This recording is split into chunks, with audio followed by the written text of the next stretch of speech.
Mais il faut arrêter avec ça. Tu veux qu'on reprenne l'histoire aujourd'hui de ceux qui ont persécuté les Juifs? Ce sont des Européens qui ont persécuté les Juifs. La Shoah, c'est quoi? C'est le monde arabo-musulman ou ce sont les Européens, M. Valls?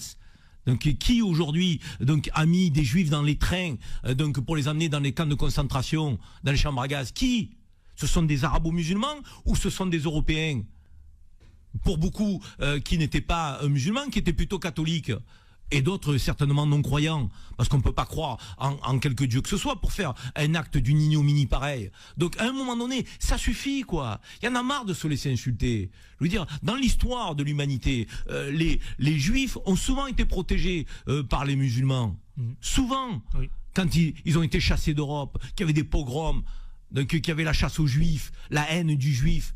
Ce ne sont pas quand même des gouvernements musulmans qui les ont mis en place. Ce ne sont pas des peuples musulmans qui les ont mis en place. Il y en a marre de se laisser instrumentaliser. Il y en a marre de se laisser insulter. Donc il faut qu'on arrête avec ça. D'essentialiser, d'amalgamer. À un moment, la grande mosquée de Paris, pendant la Deuxième Guerre mondiale, elle a caché des Juifs pour éviter les rafles. Elle les a cachés avec des imams qui les ont cachés dans un lieu de culte qui s'appelle une mosquée. Mais ils ont oublié. Bon, et cette mémoire-là, il faut la raviver un peu quand même, à un moment donné. Qui a libéré Notre-Dame de la Garde à Marseille? Notre-Dame de la Garde, lieu symbolique du catholicisme sur les hauteurs de Marseille. C'est un bataillon de tirailleurs algériens pendant la Deuxième Guerre mondiale qui sont battus contre les nazis, qui s'était emparé de Notre-Dame de la Garde. Donc moi j'en ai assez qu'on instrumentalise l'histoire, qu'on dévoie l'histoire, qu'on raconte des choses pour alimenter une haine, une islamophobie, une forme de racisme. Non, les Juifs et les musulmans peuvent vivre ensemble. Ils ont vécu ensemble pendant des siècles. Et ça continuera, n'en déplaise à certains. Alors après, ne confondons pas tout.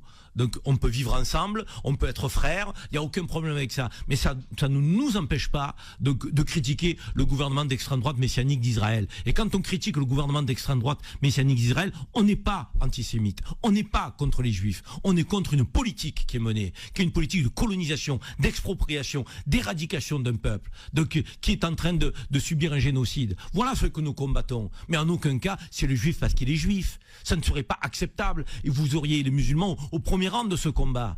Parce que les musulmans, dans leur immense majorité, ne sont pas antisémites. Ce sont des sémites, pour beaucoup d'entre eux. Oui. Les Arabes sont des sémites.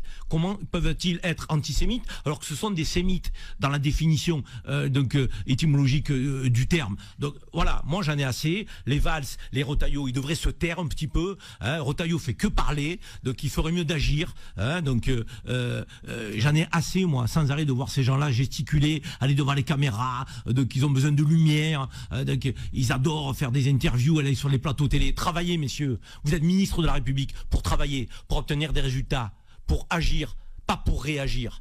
Parce que vous faites que réagir. Réagir en plus dans la négativité, réagir dans la division, réagir pour fracturer le pays. Vous n'agissez pas pour ressouder, pour recoller les pots cassés d'un pays qui est malade aujourd'hui, qui est fragilisé par les haines, par la rancœur, par le racisme. Stop, il y en a assez.